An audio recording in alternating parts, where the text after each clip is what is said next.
பழனி கோவில் நில மோசடி விவகாரத்தில் விசாரணை தீவிரம். திண்டுக்கல் மாவட்டம் பழனியில் சுமார் 100 கோடி ரூபாய் மதிப்பிலான கோயில் நிலம் வெறும் 2 கோடி ரூபாய்க்கு மோசடி பதிவு செய்யப்பட்டதாக கூறப்படும் விவகாரம் தொடர்பான சிபிசிஐடி விசாரணை தீவிரமடைந்துள்ளது.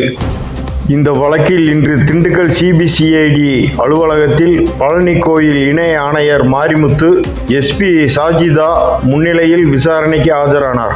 மேலும் பழனி கோயில் கண்காணிப்பாளர் முருகானந்தம், அறநிலைத்துறை ஆய்வாளர் சிவனேசன், கோயில் செயல் அலுவலர் கணபதி உள்ளிட்டோர் பல்வேறு அதிகாரிகளிடம் சிபிசிஐடி போலீசார் விசாரணை நடத்தினர்.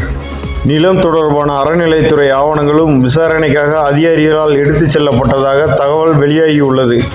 ஏற்கனவே இந்த வழக்கில் குற்றம் சாட்டப்பட்டவர்களின் வீடுகளில் சிபிசிஐடி போலீசார் சோதனை நடத்தியிருந்தனர்.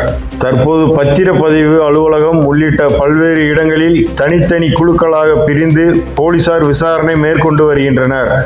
பழனி கோயில் நில மோசடி தொடர்பான சிபிசிஐடி விசாரணை இன்று 6வது நாளாக தொடர்ந்து நடைபெற்று வருகிறது.